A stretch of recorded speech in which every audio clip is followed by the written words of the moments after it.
Hello, hello, hello. Welcome back to another exciting episode of the Daily English Practice Podcast. I am your host, Anna, and I am so thrilled you are here with us today. And I'm David. Hello, everyone. It is a beautiful day to learn some English, isn't it, Anna? It certainly is, David. The sun is shining, the coffee is hot, and our brains are ready to absorb some new vocabulary. How are you feeling today? I am feeling fantastic, Anna, ready to roll. But I have to say, looking at our topic for today, it's a little bit serious. It's a little bit scary, actually. You are right, David. Today we are diving into real-life English, and specifically, we are talking about calling the police and reporting a crime. Ooh. Ideally, this is English you will never, ever have to use. We hope our listeners stay safe and happy. But let's be honest, life happens. Exactly. It is like insurance. You don't want to use it, but you need to have it. Imagine you are traveling in a foreign country, or you are living in an English-speaking city, and something goes wrong. You lose your bag, or you see an accident. You need to know what to say. That is the key. Panic makes us forget our words. If we practice these phrases now when we are calm and drinking coffee, they will be there for us if we ever get stressed. So today is packed. We are going to learn how to report a stolen bag, how to describe a suspect, that means the bad guy, and we will even do a role play about a lost child. That sounds stressful just thinking about it, but very important. We will also talk about traffic stops, getting pulled over by the police while driving, and how to handle noise complaints. And don't forget phrasal verbs. We have some great ones like turn in, pull over, and fill out. So, David, are you ready to become a deputy for the day? Officer David reporting for duty. Let's get started. All right. Let's start with the most common scenario for travelers, especially the stolen item. Ooh, this is the worst feeling. You are at a cafe, you look down, and your bag is gone. Right. So the first thing to know is the difference between lost and stolen. Good point. If I say I lost my wallet, it means I made the mistake. I left it somewhere. Exactly. But if someone took it, you say, my wallet was stolen, or someone stole my wallet. This is important for the police report. Let's look at some specific verbs. You might hear the word snatch. S-N-A-T-C-H, to snatch. Oh, good word. To snatch means to grab something quickly and run away. For example, a guy on a motorcycle snatched my purse. Or he snatched the phone right out of my hand. It implies speed and aggression. Another word is pickpocket.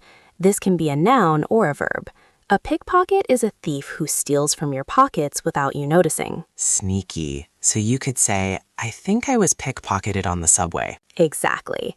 So let's jump into our first role play. In this situation, I am the victim. My bag has just been stolen and I am calling the police station. And I will be the police dispatcher. That is the person who answers the phone. Listen carefully to how Anna describes the situation and the object. Ready? Ring, ring. 911, what is your emergency? Hi, please help. I think I've been robbed. Someone took my bag. Okay, ma'am, please stay calm. Are you in immediate danger? Is the person still there? No, I don't see them. It's just happened. I'm at the Central Park Cafe. All right. Since the suspect is gone and you are safe, I can send an officer over to take a statement, or you can come to the station to file a report. I'd like an officer to come here, please. I don't have my car keys. They were in the bag. Okay. Can you describe the bag for me? Yes, it's a medium-sized leather tote bag. It's dark brown and it has a gold buckle on the front. A dark brown leather tote with a gold buckle. And what was inside? My wallet, my passport, my iPhone, and my house keys. Okay. An officer is on the way. Please stay right where you are. Thank you. And cut. Whew! Anna, you sounded genuinely stressed there. Good acting. Thank you. I tried to channel my inner drama queen. But let's look at that conversation. It was short, but full of important phrases. The first thing you said was, I've been robbed. Yes. Robbed usually implies someone took something from you directly. But notice David asked, are you in immediate danger? This is crucial. In the US, 911 is for emergencies. If the thief is gone, it's often better to call the non-emergency line. But if you are panicked, 911 is okay. Right. Then David used a very common phrase, file a report. To file a report. This basically means to make an official record. You don't make a report or do a report with the police. You usually file a report. Exactly, file, F-I-L-E. I need to file a police report. Write that down, everyone. Then we moved on to describing the object. Anna, you were very specific. You didn't just say a bag. No, details help the police. I used the material, leather. I used the size, medium-sized. And I used a distinguishing feature, a gold buckle. A distinguishing feature is something that makes an object special or unique. A scratch, a sticker, a broken zipper. Let's practice describing objects for a second. David, look at your water bottle. How would you describe it to an officer if it was stolen? Okay, let's see. I would say it is a 32-ounce metal water bottle. It is bright blue, and the distinguishing feature is a large sticker that says, I love coffee. Perfect. See? If you just said it's a blue bottle, that could be anyone's bottle, but the sticker makes it unique. Listeners, take a look around your room right now. Pick one object. Describe it out loud. What is the material, the color, any scratches or stickers? Practice that. Great advice. Now let's move to something a bit harder. Describing a person. Oh, this is much harder. People are complicated. They are, but the police use a standard set of criteria to identify people. We need to talk about gender, race or skin tone, height, build, hair, and clothing. Let's break down build, B-U-I-L-D. We aren't talking about constructing a house here. No. In this context, build means body shape. You can be slim, average build, athletic, muscular, or heavyset. Heavyset is a polite way to say someone is large or overweight, right? Exactly. It is a descriptive term, not an insult in this context. It helps the officer look for the right person. And what about height? If you don't know the exact centimeters or feet, You can estimate. He was quite tall, or he was about average height, or he was on the shorter side. And then there is complexion, C-O-M-P-L-E-X-I-O-N. Complexion refers to the skin color and texture of the face. You might say, he had a pale complexion, or dark complexion, or olive complexion. And don't forget the distinguishing features for people, too. Scars, tattoos, glasses, a beard. Let's try a mini game. David, I am going to describe a suspect. You tell me if you can picture him. Okay, I am listening. The suspect is a male, late 30s. He has a muscular build. He is bald, no hair. He has a large tattoo of a dragon on his neck, and he was wearing a red hoodie. Ooh, that is a very clear picture. The dragon tattoo on the neck, that is the key. Exactly. You can change your clothes, but you can't easily change a neck tattoo. You mentioned a hoodie. Just to be clear for our beginners, what is a hoodie? A hoodie is a sweatshirt with a hood attached to it. It is very common clothing for, well, everyone, but often used in descriptions of suspects because it covers the head. Okay, I feel ready to describe a bad guy now. But Anna, what if the situation is more serious? What if it's not a bag that is lost, but a person? This is a nightmare scenario, a lost child. This happens. You are at a busy amusement park or a mall. You turn around and your child is gone. In this situation, the vocabulary changes slightly. The tone is much more urgent. You'll hear phrases like wandered off or separated from. To wander off, W-A-N-D-E-R. This means to walk away slowly without a clear direction, usually getting lost. My son wandered off while I was paying for tickets. Let's do a role play for this. It is intense, so get ready. In this scene, David, you are the father. You are at a shopping mall. You cannot find your daughter. I am the security guard or police officer. Okay, I am going to be panicked, very stressed. Action. Excuse me, officer, please, you have to help me. Sir, calm down. What is the matter? It's my daughter. I can't find her. She was just here a second ago. Okay, take a deep breath. We will find her. How long ago did you last see her? Maybe 5 minutes. I turned around to look at a map and she was gone. Okay, what is her name and how old is she? Her name is Lily. She's 6 years old. Okay, looking for Lily, age 6. What is she wearing today? She's wearing a yellow sundress and white sandals, and she has her hair in pigtails. Yellow dress, pigtails. Okay, did she have a backpack or anything with her? No, not King. She's holding a pink teddy bear. Please, you have to hurry. I am radioing all units now. We are locking down the exits. Stay with me, sir. And stop. Wow, my heart is actually beating fast. I know, it is scary. But notice the specific questions I asked. What is she wearing? This is the most important question for a lost child. And I said pigtails. That is a specific hairstyle, right? Yes, pigtails are when the hair is tied into two bunches, one on each side of the head. Very common for little girls. And I mentioned she was holding a pink teddy bear. That is a great visual clue. You also use the phrase, she was just here a second ago.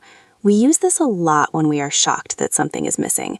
My keys were just here a second ago. It emphasizes that they didn't go far. Now, David, let's take a deep breath. Let's move away from the high-stress emergencies and talk about everyday annoyances. Yes, the neighbors. Sometimes you need to call the police not because of a crime, but because of a disturbance. A disturbance. That usually means noise, fighting, or loud parties. We call this a noise complaint. I want to file a noise complaint. Imagine your neighbor is playing heavy metal music at 2 a.m. You call the non-emergency line. You might say, "My neighbors are being extremely loud. Can you ask them to keep it down?" Keep it down. That is a great phrasal verb. It means to be quiet or lower the volume. Hey, keep it down in there. Hopefully. Now, speaking of the police stopping you, let's talk about driving. The dreaded traffic stop. Have you ever been pulled over, David? Well, yes. Once or twice. Oh no. What did you do? Well, once I was driving a little bit too fast. I was speeding, and I saw the red and blue lights flashing in my rearview mirror. That is the sinking feeling in your stomach. So the phrasal verb here is pull over. Yes, to pull over means to steer your car to the side of the road and stop. The officer might use a loudspeaker and say, "Driver, pull over to the side of the road." And what happens next? You stop the car, you roll down the window. Do you get out of the car? No, never. Especially in the US. Stay in the car, keep your hands on the steering wheel where the officer can see them. Good advice. And what does the officer say? There is a classic phrase. License and registration, please. License and registration. Your driver's license and the registration paper for the car. I was so nervous, my hands were shaking. I handed him my library card by mistake. David, you didn't. I did. He laughed. He was nice. He said, "Son, you can't drive with a library card." That is funny. So did you get a ticket? No, I got lucky. He let me off with a warning. Ooh, great phrase. To let someone off with a warning. It means you did something wrong, but they don't punish you. They just tell you not to do it again. You can also say, "He let me off the hook." Let me off the hook. Another idiom, meaning you escaped a difficult situation or punishment. You were very lucky, David. I know.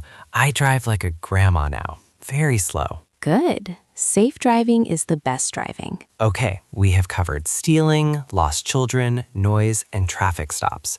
What if we are the good guys? What if we find something? Ah, yes. Being a good citizen. Let's say you find a wallet on the ground. You should turn it in. Turn in. This is a tricky phrasal verb because it has a few meanings. You can turn in your homework, you can turn into bed, go to sleep, but here it means to give something to an authority. Exactly. I found this wallet and I want to turn it in to the police. You might also hear the phrase lost and found. Is there a lost and found department? If you walk into a police station with a lost wallet, you are handing it over. Hand over. Another phrasal verb. To give something with your hand. The robber told me to hand over the cash. Or, I handed over the lost wallet to the officer. English is just full of these, isn't it? It really is. That is why we practice. Okay, Anna, I think we have covered a huge amount of ground today. My brain is full. Let's do a quick recap, a rapid-fire review. I will say a definition and you give me the word or phrase. Ready, David? I was born ready. Let's do it. Number 1. To make an official statement to the police about a crime. To file a report. Correct. Number 2. A thief who steals from your pocket without you noticing. A pickpocket. Yes. Number 3. To drive your car to the side of the road and stop. To pull over. Nice. Number 4. A distinct mark on a person's skin, like a dragon picture. A tattoo, which is a distinguishing feature. bonus points for the extra phrase. And last one, to be quiet or lower the volume. Keep it down. Perfect. David, you get an A+ today. Yes, I will put that on the fridge next to my speeding warning. Listeners, how did you do? Did you get them all right? If you didn't, don't worry. This is a dense episode. Listen to it again. Practice the role plays in front of a mirror. And remember the golden rule of this episode. Details matter.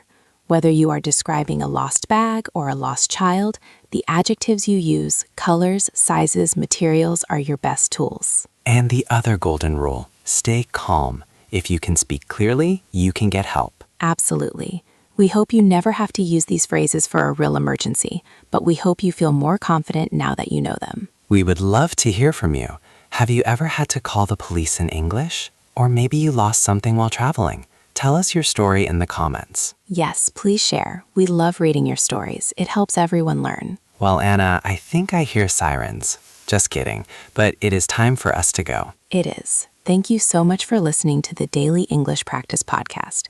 You are doing a great job on your English journey. Keep going. Keep practicing, stay safe, and we will see you in the next episode. Bye, everyone. See ya!